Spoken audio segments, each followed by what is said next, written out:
Hey guys, generic username here. I'm here again with yet another Time Spiral Remastered booster pack opening.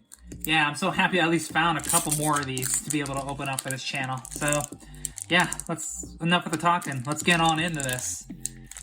And of course, if you end up enjoying the video, feel free to leave it a like and, well, subscribe to my channel. All the support I can get is will be greatly appreciated. Okay. So, ooh, wow, that's a good first card. That is Simian Spirit Guide for 2 and a red. It's a creature, ape spirit, and it says exile Simian Spirit Guide from your hand, add a red, and it's a 2/2. But we kind of don't care about the mana cost in this because you're really only going to use it for this effect. But yeah, I kind of wish it wasn't banned in Modern. It was banned because wizards can't make good decisions at times, which is, well, it is what it is, but still. Okay, so our next card here is Veiling Oddity. For 3 and a blue, it is a creature illusion, a suspend 4, which costs 1 and a blue. And it says, when the last time counter is removed from Veiling Oddity while it's exiled, creatures can't block this turn. And it's a 2/3. So a 2/3 for 4, but you can get it out there for 1 in the blue after you wait 4 turns. And then it makes things unblockable. Which is, yeah, that's pretty good. That'll help in games. Okay, so our next card here is Brute Force, which costs a single red. It's an instant, and says target creature gets +3/+3 until end of turn. Yep, this is a color-shifted giant growth. Yeah, and it's very fitting for red. Alright, so now we have Edge of Autumn for 1 and a green. It's a sorcery that says, if you control 4 of your lands, search your library for a basic land card, put it on the battlefield tap, and shuffle your library.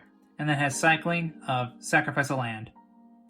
Yeah, so this is good budget. This is a good budget ramp card in my opinion. I mean, it's no rampant growth or anything like that, but I mean, you can still, at worst, you can sack a land to replace it. So I like it. All right, now we have good old-fashioned removal with Assassinate. It costs 2 and a black. It's a sorcery and says destroy target tapped creature. Yep, and this was reprinted many times. We made it in at least a couple core sets. Alright, now we have Sunlance for a single white. It's a sorcery that says Sunlance deals 3 damage to target non-white creature. It's color-shifted Bolt almost. Not quite, but yeah, it's kind of interesting. Alright, now we have a Sliver with Sidewinder Sliver for a single white. It's a creature sliver, and it says all slivers have flanking. And it's a 1/1. Yeah, this one is disgusting with slivers. I mean, it just makes them that much harder to deal with. Yeah, glad we got that one. Alright, now we have Giant Dust Wasp for 3 and double green. It is a creature, insect, has flying, and says suspend 4 for 1 and a green. And it's a 3/3. So a 3/3 for 5, which is meh, but it has flying, which is pretty good for green. And then you could also get it for 1 and a green, but you have to wait 4 turns. Interesting. Okay, so the next card we have here is Pallid Mycoderm for 3 and a white. It is a creature fungus, and it says at the beginning of your upkeep, you may put a spore counter on him. Remove 3 spore counters from him, create a 1/1 green sapperling creature token, and then sacrifice a sapperling. Each creature you control that's a fungus or a sapperling gets +1/+1 until end of turn, and it's a 2/4.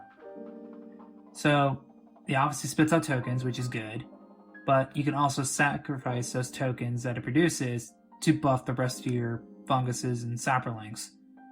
And he's a 2/4 to start with, so that's pretty good in my opinion. Yeah, because you just sack a sapperling, it comes with 3/5. Okay, so the next card we have here is Psychotic Episode for 1 and double black. It's a sorcery that says target creature reveals their hand and the top card of their library. You choose a card revealed this way. That player puts the chosen card on the bottom of their library and has madness for 1 and a black.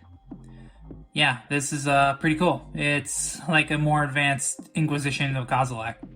Basically because you get to take a card from their hand or, Fate Seal them. I like it. Alright, and the next one is a personal favorite of mine. Harmonize for 2 and double green. It's a sorcery that says draw 3 cards. Yeah, that's yeah, this is simple draw power in green. Yeah, who would have thunk that green would ever get like just straight up draw power? Yeah, I mean, I love it. All right, and then we have Brine Elemental for 4 and double blue. It is a creature elemental. It has morph for 5 and double blue. And then it says, when it is turn faced up, each opponent skips their next untap step. And it's a 5/4. So a 5/4 that can force your opponents to skip an untap step. Yeah, that's pretty good. This will help end games, especially if you end up swinging into each other or racing each other. Yeah, that's really good. And then we should be... Are we on our rare? No, not yet. But we have Firewake Sliver for 1, a red, and a green. It is a creature sliver, and it says all slivers have haste. And it also says all slivers have plus... Pay 1, sacrifice is permanent. Target sliver creature gets +2/+2 until end of turn. And it's a 1/1. So 1/1 for 3 that gives haste to all slivers. And then you can gives all slivers the ability to pay 1 and sack it to give another sliver +2/+2. Yeah, that's actually really cool. That's a really cool effect. I like that. Yeah, I mean, slivers and cool. Slivers overall are just cool. But yeah, that's a really good effect for them. Okay, and now we should be on our rare, which is a Sengir Nosferatu. I actually own an original version of this card. This card's pretty cool. Okay, so Sengir Nosferatu. It costs 3 and double black. It's a creature vampire, has flying, and then has pay 1 in the black, exile it. Create a 1/2 black bat creature token with flying. It has pay 1 in the black, sacrifice this creature. Return an exiled card named Sengir Nosferatu from the battle or to the battlefield under its owner's control. And it's a 4/4. Yeah, this thing is really good and sealed. Like, I mean, it's just yeah, 4/4 flyer for 5. That's really good. The fact that it can be exiled to create a 1/2 is good, so it can help. So it can dodge you know, removal, and then the bat itself can dodge removal too and get back your 4/4. Yeah, this overall is really good. And we should have our promo card, special card, and it's Flicker Wisp. Okay, that one's a cool one. So Flicker Wisp, it costs 1 and double white. It's an elemental creature, or creature elemental, and has flying. And whenever it enters the battlefield, exile another permanent. Return that card to the battlefield under its owner's control at the beginning of the next end step. And it's a 3/1. Yeah, Flicker Wisp was a cool pull. Yeah, this is actually really... I like Flicker Wisp in general. It's a 3/1 flyer, so it gets there for beats. But then you can flicker another card and have it return to net value. Or just remove a blocker, which is really good. Okay, and now we should be on all the foil, and we didn't get a foil. Sad times. Oh well, hope you guys got a sliver token. Okay, so yeah, that's the entire pack. We got a Flicker Wisp, special Flicker Wisp, and we got a Sengir Nosferatu. And with that, that's everything I have for you guys today. If you ended up enjoying the video, feel free to leave it a like and, well, subscribe to the channel. Other than that, I hope you have a good day, a good night, and I'll catch you next time. Peace!